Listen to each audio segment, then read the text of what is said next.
युवराज हैं। किंतु हमारे गुप्तचरों ने तो ये बताया था कि हमारी सीमा के भीतर कोई कुंवर विजयेंद्र प्रताप सिंह किसी महिला डाकू के साथ भटक रहे हैं।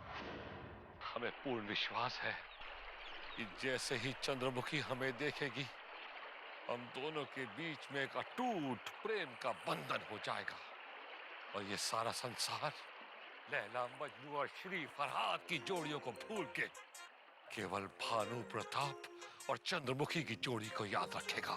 भानु प्रताप चंद्रमुखी, भानु प्रताप चंद्रमुखी, भानु प्रताप चंद्रमुखी। अब हम रूपनगर और रूपनगर के इस महल में नहीं रहना चाहते भुवन सिंह जी।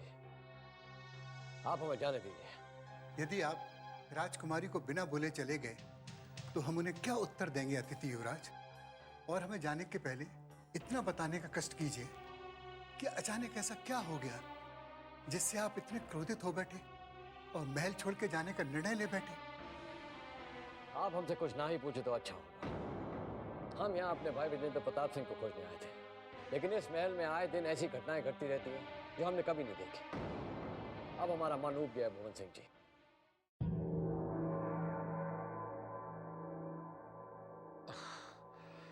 पता नहीं रूपनगर के उस मोटे सेना प्रमुख ने हमारी चंदू को हमारा संदेश दिया है या नहीं दिया। हम तो उसके प्रतीक्षा कर करके थक गए हैं। हमारे नेत्र पथरा गए हैं अपनी चंदू को देखने के लिए, किंतु अभी तक उसकी एक छोटी सी झलक तक नहीं दिखी। लगता है हमें स्वयं ही कुछ करना पड़ेगा।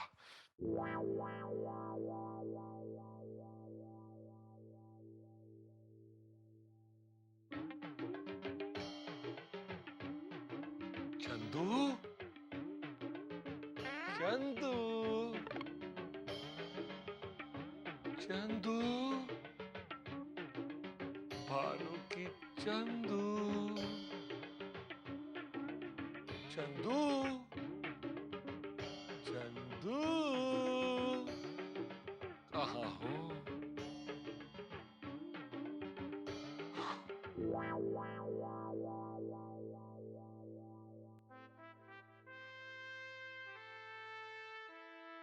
ये हिरनी जैसी चाल किसकी हो सकती है?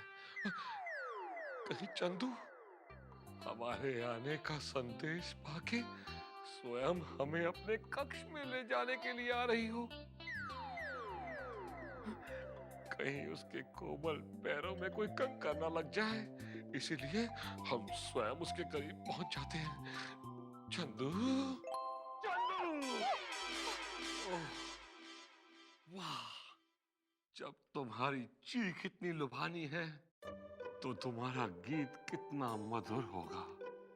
हमें अपने कक्ष में ले जाने से पहले एक लोरी सुना दो चंदू। हम बहुत रातों से सोए नहीं हैं। हम तुम्हारे कंधे पर सर रखकर सोना चाहते हैं। अरे कौन हो तुम? हाँ? और यहाँ क्या कर रहे हो? मेरा नाम चंदू बंधु नहीं है। हाँ? मैं राजकुमारी चंद्रमुखी जी की विशेष सेविका कुसुमी हूँ। वाह कुसुमी, तुम भी बहुत सुंदर हो।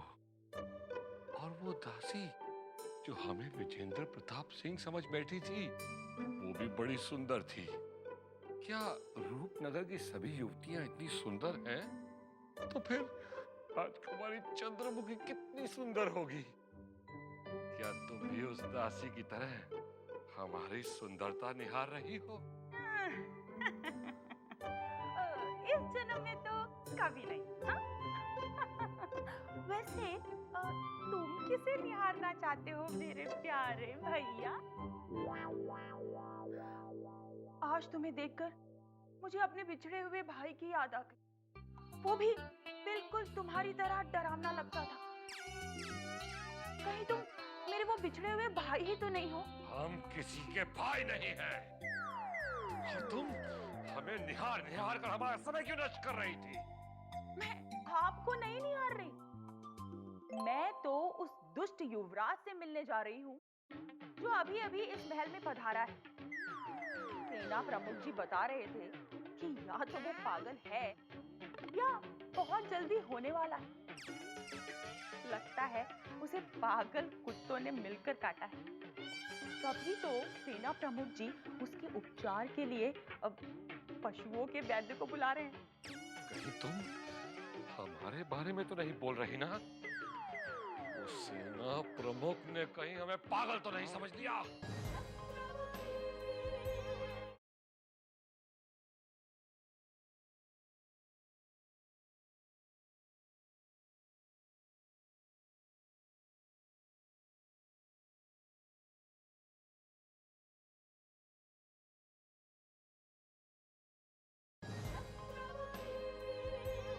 वो सेना प्रमुख ने कहीं हमें पागल तो नहीं समझ लिया?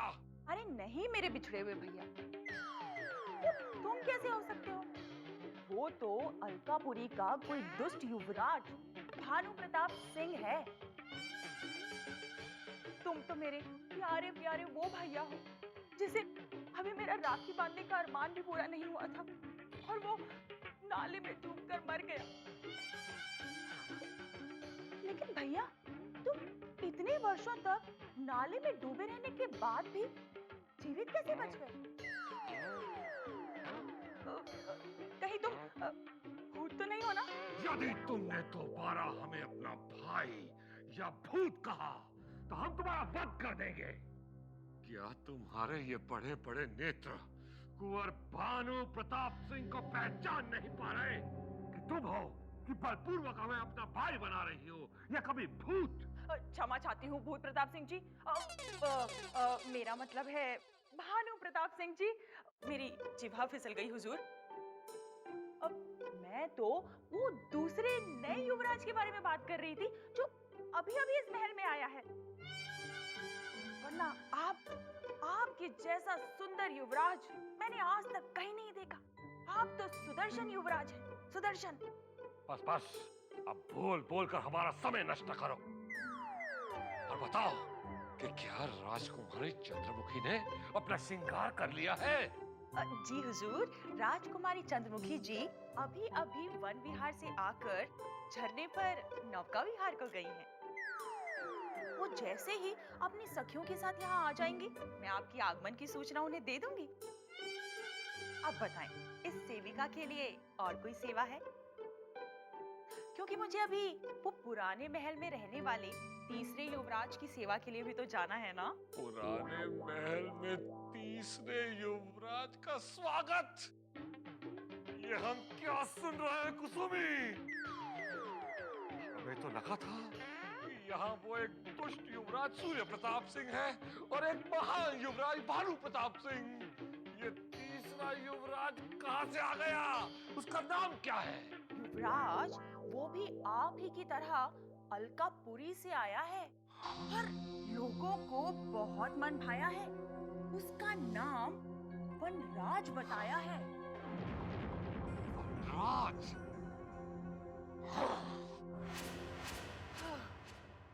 सेना प्रमुख जी ने कुछ गलत नहीं कहा।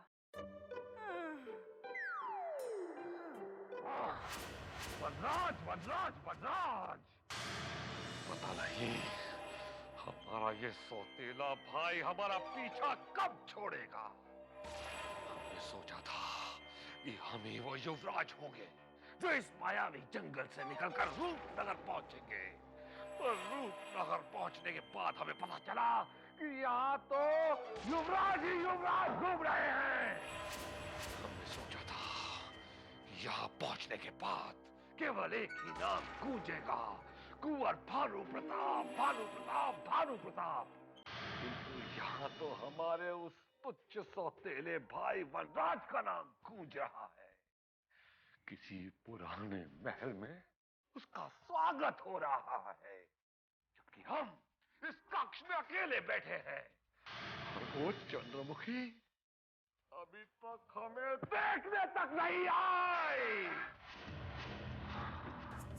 लगता है चंद्रमुखी के साथ अपने विवाह के मुहूर्त को भूलकर हमें अपने सौतेले भाई को मौत के घाट उतारने का मुहूर्त निकालना पड़ेगा। क्योंकि यदि वनराज चंद्रमुखी के फूल को लेकर हमारे उस बूढ़े पिताश्री के पास पहुंच जाएगा तो उनकी दृष्टि लौट आएगी, और यदि उनकी दृष्टि लौट आई तो वो हमारे राज्य को चलाने में सक्षम हो जाएंगे। भानु प्रताप तेरे इन हाथों से अलकापुरी का राज्य निकल जाएगा, और उसके साथ साथ चंद्रमुखी से विवाह करने का मौका। नहीं, अब हम अपने सौतेले भाई की समाधि बनाएंगे, और वो भी इस महल के बहुत समीप, ताकि जब कभी उसका नाम लिया जाएगा हम तो मगरमच्छ के आंसू बहाने उसकी समाधि में पहुंच जाएंगे।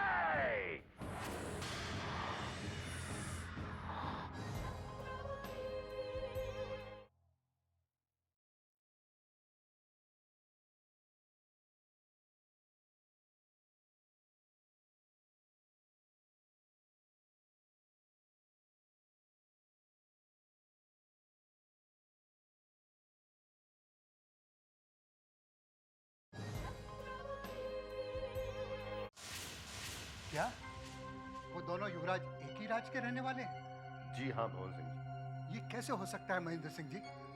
आपसे अवश्य कोई भूल हुई होगी। जी नहीं भवन सिंह जी, हमने जो आपको बताया वो सत्य है। आप हम पर विश्वास कीजिए। वो पशु युवराज और भानु प्रताप सिंह दोनों एक ही राज्य अलकापुरी से आए हैं। किंतु हम कैसे मान लें कि वो एक ही राज्य के रहने वाले हैं? क्या आप इस बात को प्रमाणित कर सकते हैं? अभी और इसी समय तो हम प्रमाणित नहीं कर सकते, किंतु समय आने पर यह प्रमाणित कर देंगे, जिसके लिए हमने मां श्वेता को कार्य पर लगा दिया है। आप किसी को भी इस कार्य के लिए लगा दीजिए सेना प्रमुख जी, आपको निराशा ही हाथ लगेगी, क्योंकि राज पंडित कभी असत्य नहीं बोलते। उन्होंने साफ साफ बताया था कि वनराज नाम का नया युवराज अलकापुरी नरेश का सुपुत्र है, जो अपने किसी लक्ष्य को पूरा करने के लिए रूपनगर आया है। फिर अचानक ये भानु प्रताप सिंह क्यों स्वयं को अलकापुरी का युवराज बता रहा है? हो सकता है कि वो दोनों भाई भाई हो। नहीं, यदि दोनों भाई भाई होते तो एक लक्ष्य के लिए कभी साथ साथ नहीं आते। सारा संसार जानता है कि रूपनगर के पथ में एक बार जो आता है कभी वापस नहीं लौटता। ये जानने के पश्चात अलकापुरी के नरेश अपने दो सुपुत्रों को कभी एक साथ कठिन मार्ग पर नहीं भेजते। हमें तो दाल में कुछ काला नजर आ रहा है। नया युवराज भानु प्रताप सिंह अवश्य कोई छल कर रहा है, उस पर दृष्टि रखी जाए। ऐसे अभद्र अतिथि को हम कभी युवराज नहीं मान सकते। इसका पता भी हमें शीघ्र चल जाएगा, क्योंकि हमारी सबसे मायावी चतुर सेविका उस युवराज पे दृष्टि जमाए रखे। अब देखते हैं भवन सिंह जी, भानु प्रताप और वनराज दोनों एक राज्य के भाई भाई है या एक दूसरे के शत्रु।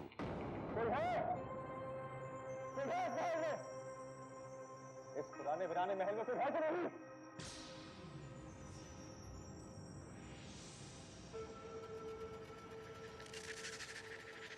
लगता है इस महल में अकेला हूं।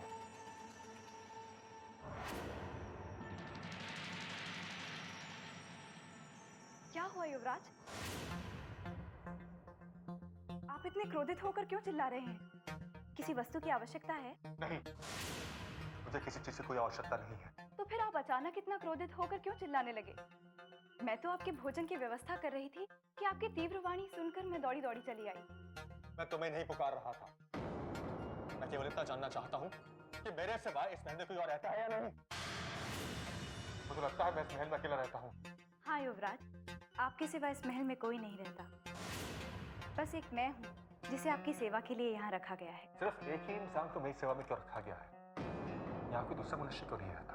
इस पुराने महल की बहुत लंबी और रहस्यमय कथा है। यहाँ कभी बहुत चहल पहल हुआ करती थी, किंतु एक बार जब राजकुमारी चंद्रमुखी छोटी थी तब उन पर प्राणघातक हमला हुआ, और तब से इस भव्य महल के बुरे दिन शुरू हो गए। रूपनगर के महाराज ने इस अपशकुनी महल को छोड़ दिया और तब से यह महल सूना हो गया। अपशकुनी महल? जिस अपशकुनी महल को महाराज पे छोड़कर चले गए हो, तुमने मुझे यहाँ को रखा हुआ है, या तो मुझे यहाँ रखकर बंदी बनाकर समाप्त कर देना चाहती हो? नहीं युवराज, रूपनगर में बाहर के राज्य से आए हुए अतिथि को ईश्वर के समान पूजा जाता है। रूपनगर के प्रशासन ने आपकी सुरक्षा के लिए आपको इस महल में रखा है, ताकि किसी शत्रु को यह अंदेशा ना हो कि रूपनगर में किसी नए युवराज का आगमन हो चुका है। नहीं, इसमें से मुझे छल की गंध आ रही है, किंतु यह समझ में नहीं आ रहा कि छल क्या है और मुझ पे क्यों हो रहा है। नहीं युवराज, भला अतिथि पर कोई कैसे छल कपट कर सकता है? लंबी यात्रा करने के पश्चात आप बहुत थक गए होंगे, इसलिए संदेह के घेरे में फंसे हुए लगते हैं। आप विश्राम कीजिए। नहीं, अब मैं एक बार भी विश्राम नहीं करूंगा। मुझे शीघ्र से शीघ्र अपने राज्य की ओर लौटना है। अगर राजकुमारी को मुझसे मिलने का समय नहीं है, तो मैं उनसे मिलने बिना ही लौट जाऊंगा। मगर अब मैं यहाँ बिल्कुल नहीं रहूंगा। ऐसा मत कहिए युवराज, यदि आप उनसे भेंट किए बिना ही प्रस्थान कर गए, तो वो हमें सूली पर लटका देंगी। बस थोड़ी सी प्रतीक्षा और कर लीजिए, आपसे उनकी भेंट जल्दी ही होगी और उसके पश्चात आपको अपने लक्ष्य की प्राप्ति भी हो जाएगी। क्या मैं जान सकती हूँ कि आपका लक्ष्य क्या है? तुम मुझसे यह प्रश्न कभी मत पूछना। रूपनगर में किसी पर भी विश्वास करना मूर्खता है। तुम मुझे ये बताओ, रूपनगर में जो दूसरे राज ठहरे हैं, उनके भाई विजेंद्र प्रताप सिंह, उनका कुछ पता चला? नहीं युवराज, यदि कुंवर सूर्य प्रताप सिंह के बिछड़े हुए भाई मिल जाते, तो ये खबर रूपनगर में आग की तरह फैल जाती। सुना है राजकुमारी चंद्रमुखी के समस्त गुप्तचर उन्हें जंगलों में खोज रहे हैं, किंतु अभी तक उनका व उनके साथ आ रही डाकू महिला का कोई पता नहीं चला है। यदि वो अभी तक नहीं मिले हैं, तो कुंवर सूर्य प्रताप सिंह महल में बैठे बैठे क्या कर रहे हैं? वो उन्हें खोजने क्यों नहीं गए? उन्होंने तो अनेक प्रयास किए, किंतु सुरक्षा कारणोंवश उन्हें अकेला नहीं जाने दिया गया। परंतु आप निश्चिंत रहिए, शीघ्र से शीघ्र कुंवर विजेंद्र प्रताप सिंह को खोज लिया जाएगा। यदि वो तीसरे युवराज अचानक ही रूपनगर के महल में नहीं आ गए होते, तो अभी तक आपकी राजकुमारी चंद्रमुखी जी से भेंट हो गई होती। तीसरा युवराज? मेरे और सूर्य प्रताप सिंह के अलावा ये तीसरा युवराज कौन है? पता चला है कि वो युवराज अलकापुरी राज्य से आया है। अलकापुरी से? कहीं वो मेरे भाई भानु प्रताप सिंह तो नहीं? हाँ, उनका नाम कुंवर भानु प्रताप सिंह ही है। लगता है ईश्वर ने हमारी सुन ली। जिस कार्य से मैं यहाँ आया हूँ, उसी कार्य से भानु प्रताप सिंह भी यहाँ आए होंगे। मैं शीघ्र उससे मिलना चाहता हूँ। आपकी मनोकामना अवश्य पूर्ण होगी, बस थोड़ी सी प्रतीक्षा कीजिए। वैसे भी आपके भाई बहुत थके हुए हैं, अभी अपने कक्ष में विश्राम कर रहे होंगे।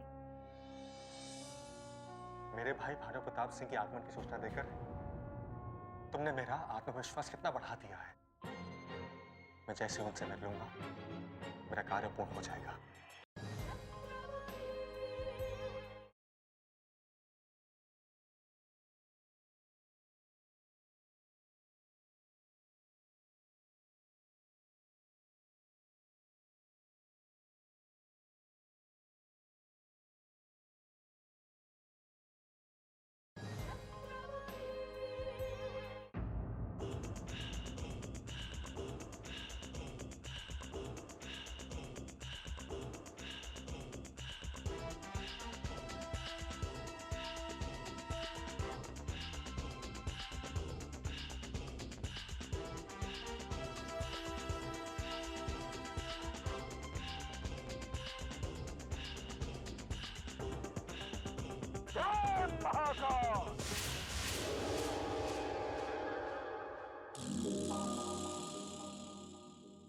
हुस्नी तू यहाँ कैसे?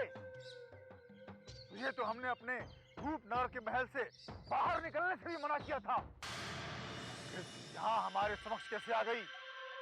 क्या तुझे दैत्य सम्राट का भय नहीं? क्षमा कीजिए गुरुदेव, किंतु अमावस्या की वो काली रात आने में अभी समय है और इसलिए दैत्य सम्राट वनराज का भय अभी नहीं है। किंतु उधर महल में एक नए युवराज का आगमन हुआ है, जिसकी तत्काल सूचना देने मुझे आपके पास आना पड़ा गुरुदेव। ये कौन सा नया युवराज है जो हमारी होने वाली महारानी राजकुमारी चंद्रमुखी के महल में प्रवेश कर गया है? कौन है ये और इसका उद्देश्य क्या है? बताओ, ठीक है बताओ कुसुमी, अन्यथा देखो क्रोध से हमारी आंखें लाल अंगारों की तरह दहकने लगी हैं। बताओ, सीधे बताओ। वो नया और उद्दंड युवराज भी अन्य युवराजों की भांति राजकुमारी चंद्रमुखी को अपनी रानी बनाना चाहता है। नहीं, नहीं कुसुमी नहीं। राजकुमारी चंद्रमुखी केवल हमारी महारानी बनेगी, हमारी। हम तुम्हें चेतावनी देते हैं कि आज के पश्चात किसी भी युवराज के साथ राजकुमारी चंद्रमुखी के नाम को जोड़ने का दुस्साहस मत करना, अन्यथा हमसे बुरा कोई नहीं होगा, कोई भी नहीं। उस युवराज का नाम क्या है बताओ। वो अपने आप को अलकापुरी का युवराज कुंवर भानु प्रताप सिंह बताता है। भानु प्रताप सिंह, नाम सुना सुना सा लग रहा है, परंतु इससे हम कहाँ मिले हैं? ये कुछ, अरे हाँ हाँ हाँ हाँ हाँ हाँ हाँ, ये भटका हुआ पथिक अपने एक साथी के साथ इसी रूपनगर के जंगल में हमसे मिला था, जिसे हमने अपनी जादुई शक्ति जुजूम से अपने वश में कर लिया था। परंतु बहुत दिनों से वो हमारी सेवा में वापस लौटा नहीं है।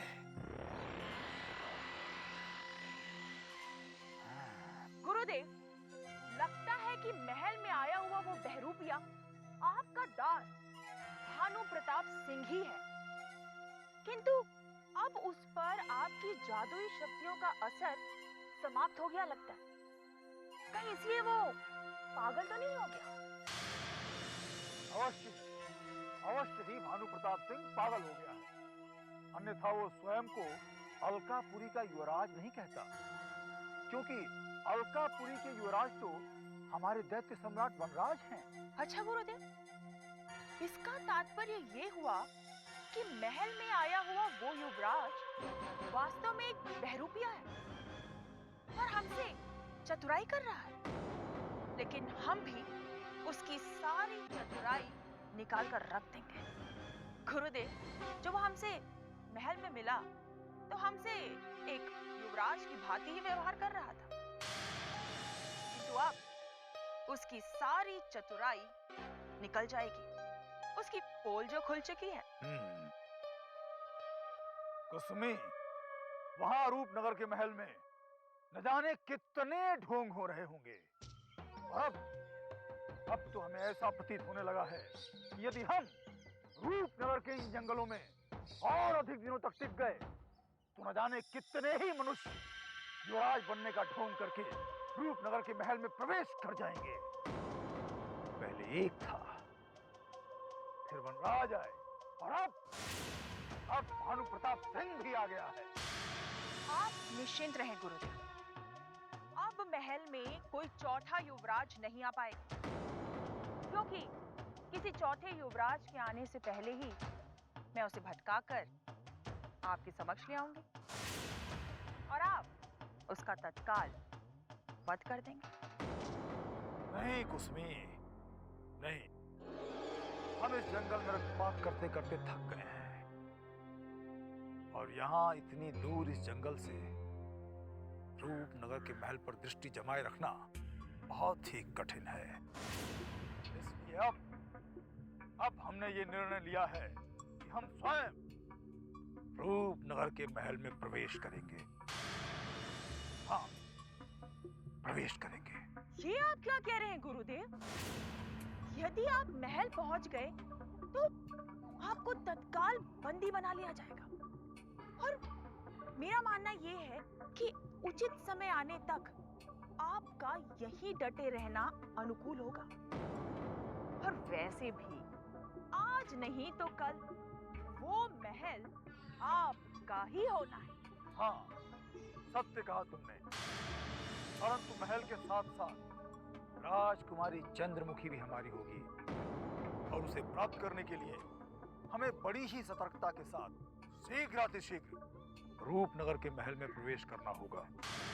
कारण यह है कि सारे ढोंगी मनुष्य युवराज बनकर हमारी प्राण प्रिया राजकुमारी चंद्रमुखी को प्राप्त करने का दिवा स्वप्न देख रहे हैं, और उनके इस दिवा स्वप्न को तोड़ने के लिए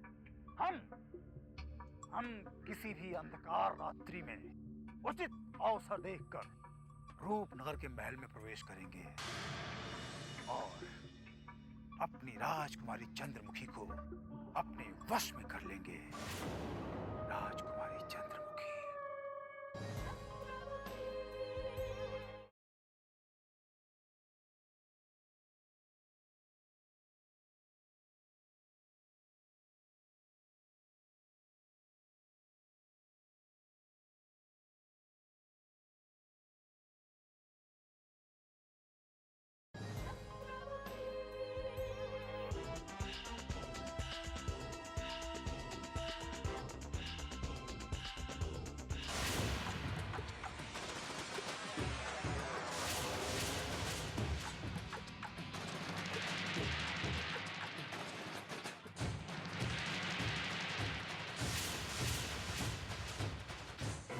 हम तुम्हारे लौट आने की प्रतीक्षा कर रहे थे कुसुमी।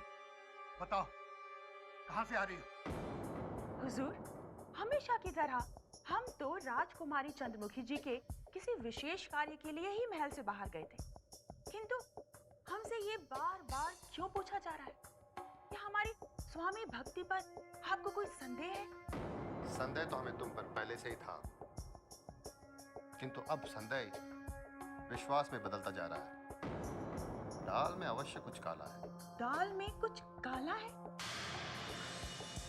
इसका तात्पर्य ये हुआ कि आप कुसुमी पर संदेह कर रहे हैं।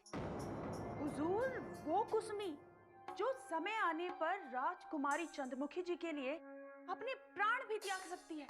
हम तुम्हारा नाटक अच्छी तरह जानते हैं कुसुमी, किंतु हम नहीं चाहते कि तुम्हारे पर कोई संकट आए, क्योंकि तुम राजकुमारी की सबसे प्रिय और पुरानी सेविका हो।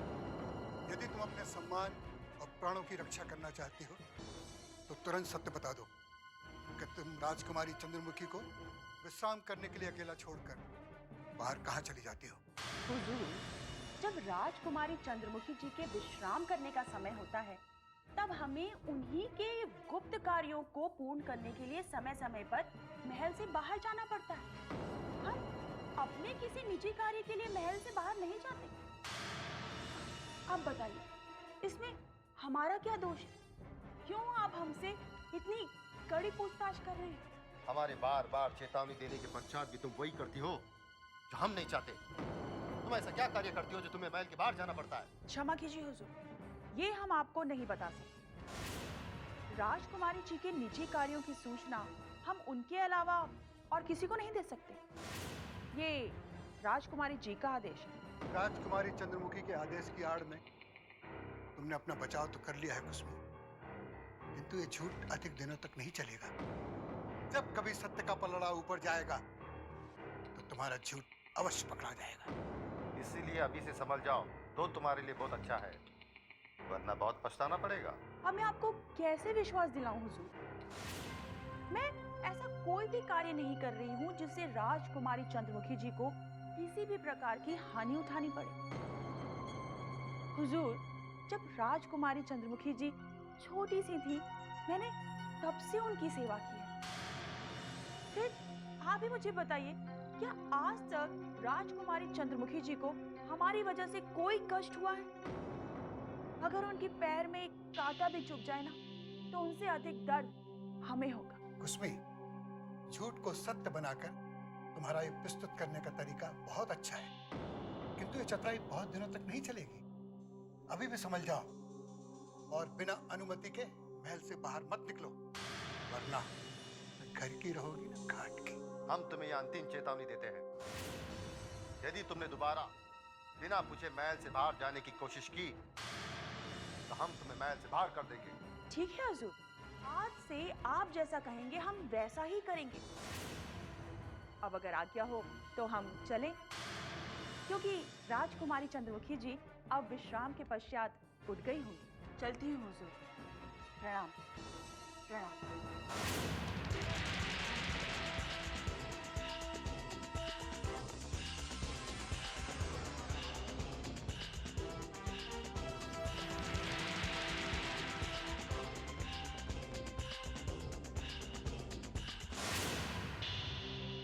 मैंने सारे रूपनगर में कुसुमी जैसे चतुर और मक्कार युक्ति कहीं नहीं देखी। जब से वो राजकुमारी की सेवा में वापस आई है तब से मुझे उस पर संदेह है, किंतु अभी तक समझ में नहीं आया कि वो क्या गुप्त योजना बना रही है, वो क्या षड्यंत्र है जो उसे महल से बाहर जाने के लिए बार बार विवश करता है।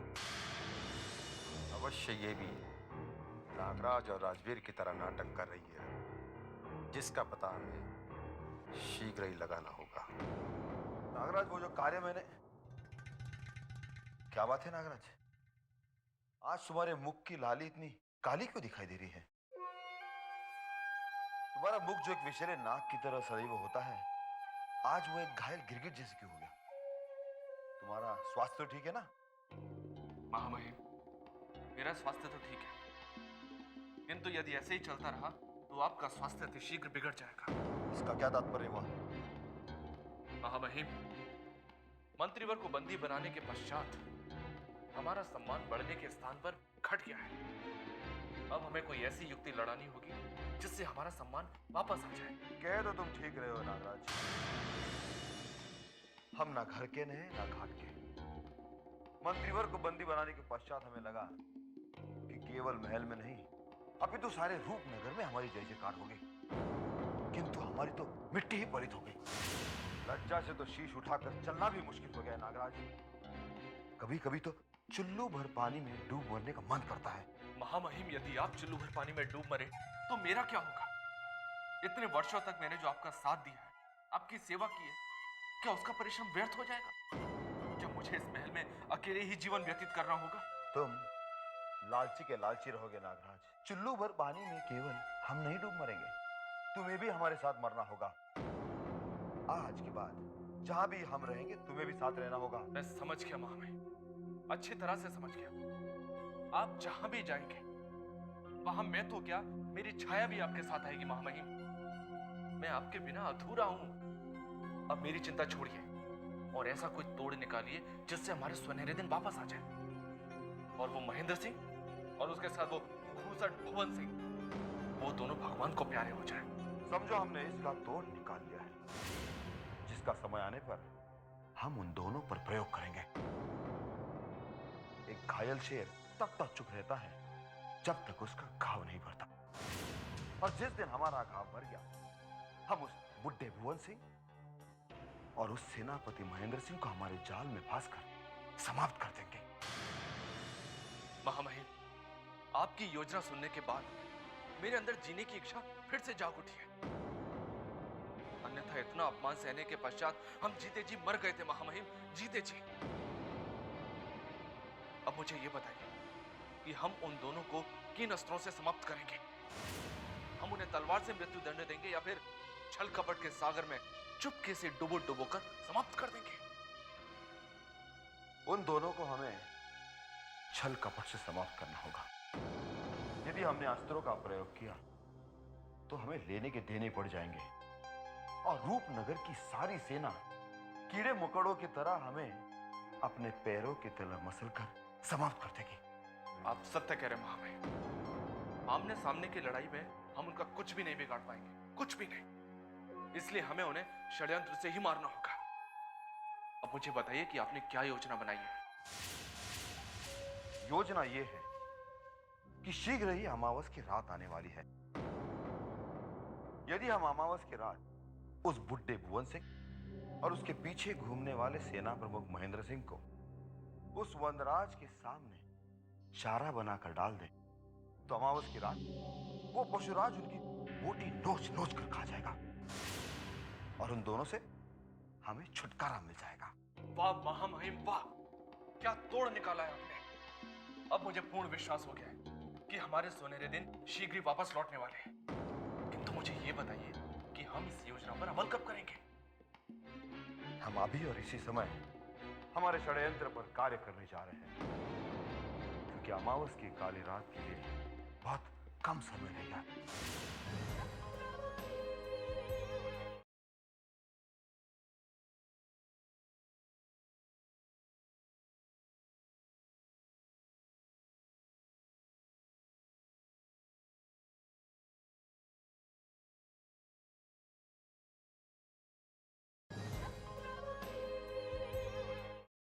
अमावस की काली रात?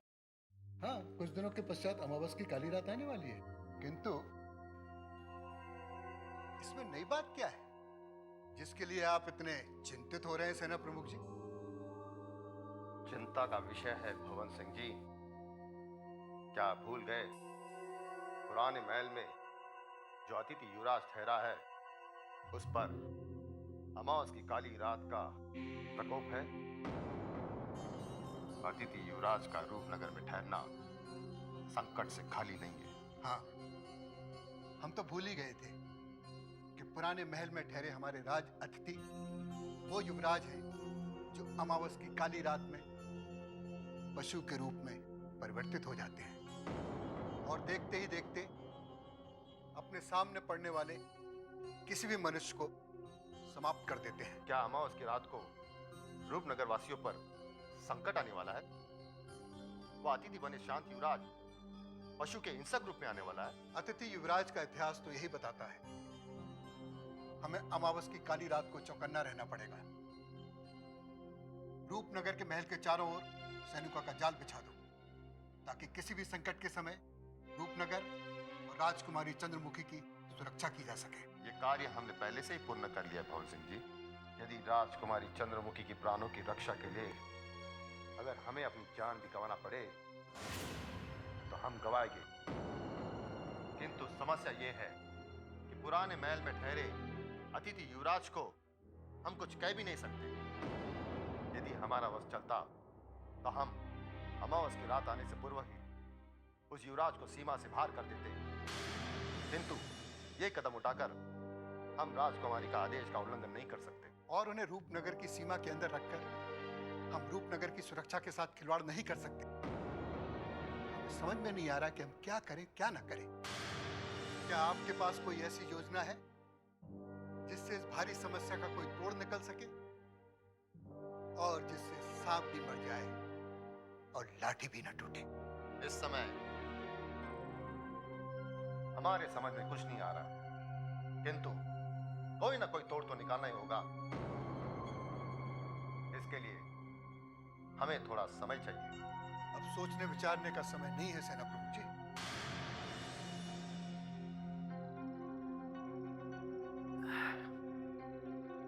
अमावस की रात आने में अब कौन सा अधिक समय बचा है, इसलिए हमें तुरंत कोई योजना बनाकर उस पर कार्य आरंभ कर देना चाहिए ताकि नए युवराज पर अंकुश लगाना असंभव ना हो सके। हमारे मन में एक विचार आया है, अगर हम तुरंत उस पर कार्य आरंभ कर दें तो हमें सफलता मिल सकती है। शीघ्र बताएं भवन सिंह जी, आपके मन में क्या विचार आया है जो हमें राहत दे सकता है? यदि हम महामहिम राजवीर सिंह और नागराज को अपने विश्वास में लेकर नए युवराज पर अंकुश लगाने का कार्य सौंप दें तो हमारी समस्या सुलझ सकती है। या आप क्या कह रहे हैं भवन सिंह जी? वो दोनों हमारी क्या सहायता कर सकते हैं? जब अतिथि युवराज पशु के रूप में आ जाते हैं तो संसार का कोई भी योद्धा उनका कुछ नहीं बिगाड़ सकता। तो फिर राजवीर और नागराज किस खेत की मूली है?